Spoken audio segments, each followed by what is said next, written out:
10 innocent people that were executed. Number 10. Gary Graham. On June 23, 2000, Gary Graham was executed in Texas, despite claims that he was innocent. In 1981, Graham was 17 when he was first charged with robbery and shooting of Bobby Lambert outside a Houston supermarket. The primary testimony that convicted Graham was from a person who said she saw the killer's face for a few seconds through her car windshield from a distance of 30 or 40 feet away. Two other witnesses, both who worked at the grocery store, said they got a good look at the assailant and it wasn't Graham, but they were never interviewed by Graham's court-appointed attorney, Ronald Mock, and they were not even called to testify at trial. 3 of the jurors said they definitely would have voted differently if they would have had this evidence. Number 9. Claude Jones. Recent DNA tests have raised serious doubts. The test revealed that a strand of hair that was found at the liquor store shooting did not belong to Clyde Jones, as was originally implied by the prosecutor. Instead, the hair belonged to the victim. The sad thing is, the strand of hair was the only piece of physical evidence that placed Jones at the crime scene. Jones' lawyers requested in 2000 that the strand of hair be DNA tested. When the crime first happened in 1989, the DNA technology was not developed. But it was, however, in 2000 when Claude Jones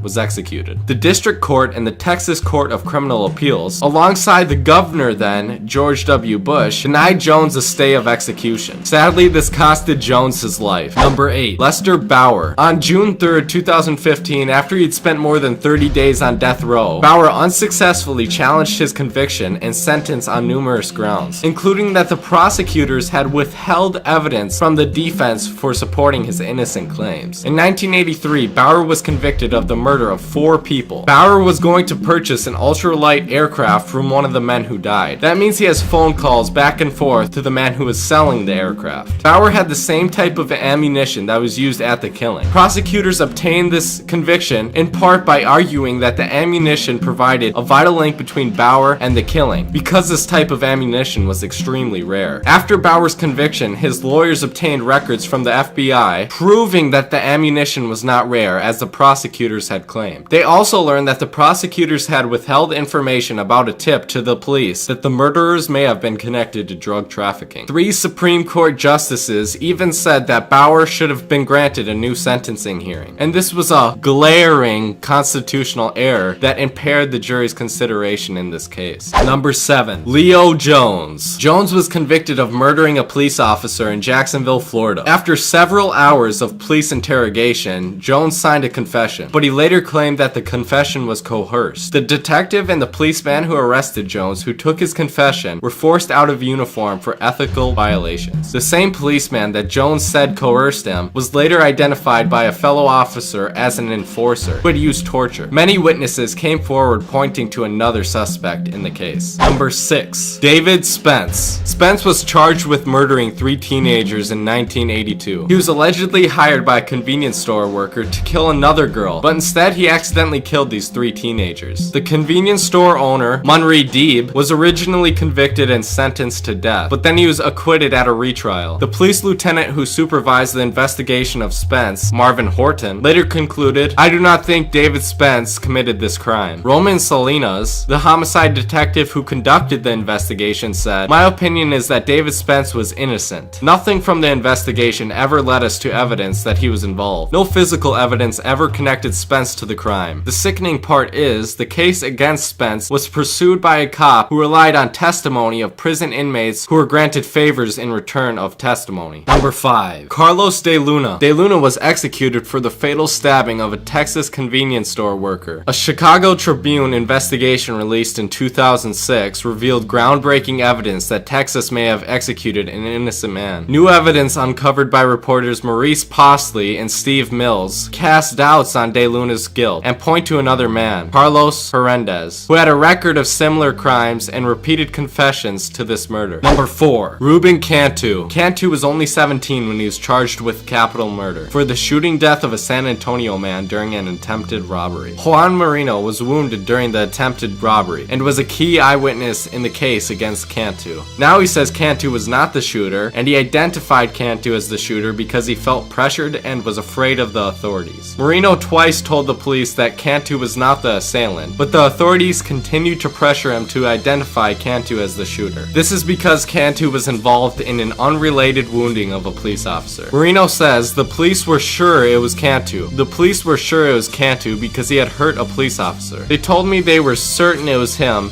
and that's why I testified, that it was bad to blame someone who was not there. Cantu was murdered in 1993. Number 3. Lena Baker. This happened in Georgia, and she was the only woman to be executed in the state during the 20th century. She was accused of murdering Ernest Knight, a white man who hired her. Baker was tried, convicted, and sentenced to death in one day by an all-white, all-male jury. Baker claimed that she shot Knight in self-defense after he locked her up in a grits mill and threatened her with a metal pipe. Number 2. Joe Artie. He was convicted and executed as an accomplice to a murder that occurred in 1936. An overwhelming body of evidence indicates that he was innocent, including false and coerced confessions. He had an IQ of 46 and functioned like a toddler. Colorado's pardon came 72 years after his execution.